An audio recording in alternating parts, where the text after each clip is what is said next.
now we have the drag race. On the left, I've got the 790 Duke. On the right, we've got my benchmark of fast, which is my GSXR 750. Let's get on with it, lads. 3, 2, 1, go!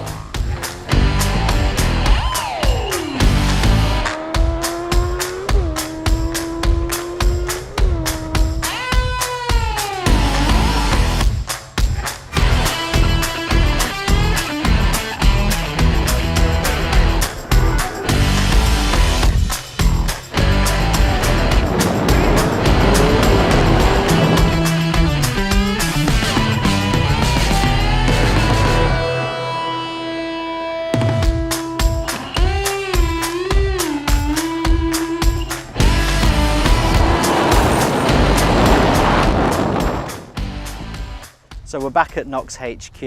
We've had time to digest the results of our little drag race. Probably the first question you're asking, who on earth puts a 790 Duke against a GSXR 750? Surely the results are going to be obvious, right? Well, do you know what? This is my bike, and I know it from head to toe, I really do. And I've had this on loan for a couple of weeks from KTM. And as soon as I got on it, and having ridden it extensively over that time, I was so impressed with how powerful it felt. It felt really powerful, and you know, so much torque available, so much power available in every gear virtually. And it got me asking the questions, God, do you think this would be as fast as my bike? Obviously, you can see the results. The GSXR is a clear winner, but not by as much as you would think, actually. And I just want to talk about the reasons probably for that. Firstly, electronics on the 790 Duke, incredible.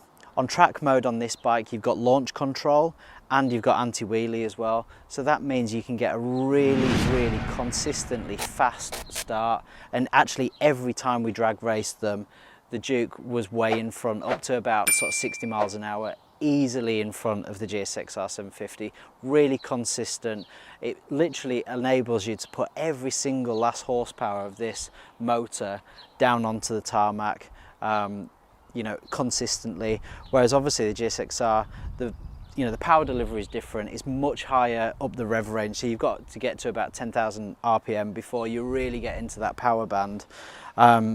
There's no traction control, there's no anti-wheelie, there's no launch control, anything like that. So you can really see the electronics playing into this bike and enabling it to be as fast as it possibly can be.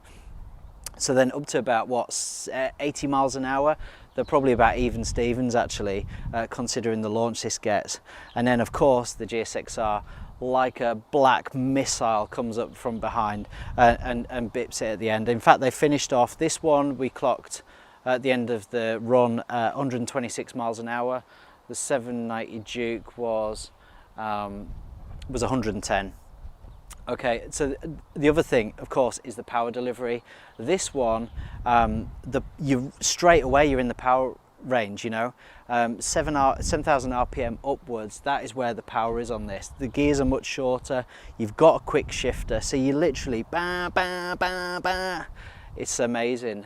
So I think we finished 110. I think we were just going into 5th gear by that point, whereas obviously the GSXR, totally different power delivery. All the power is 10,000 RPM and above. We at 126, we're just going into 3rd gear by that point. So totally different power delivery. Really interesting. Genuinely, both of these bikes are incredibly quick. Dynamically on the road, on sort of twisties and stuff, I might actually say that this one would be probably faster dynamically on that kind of terrain, that kind of road. Whereas the GSXR, obviously you get this onto a track, that's really where it's going to come into its own. It's going to fly down the straights way quicker than this one, and probably handle better as well. But it's so interesting to get a different comparison between these two bikes. And while they are a little bit chalk and cheese, actually, you know, I'm a customer for this type of bike and I would consider both. And to be honest, I'm quite considering whether I'll make the switch. So look, hopefully you've enjoyed that video. Maybe the results weren't surprising for you, maybe they were, I don't know. But please like, please comment, please subscribe to the channel if you're not already, and tap that notification bell as well. Please also check out the Knox range. We make all the gear that we wear while testing these machines, and yeah, we look forward to seeing you on the next video.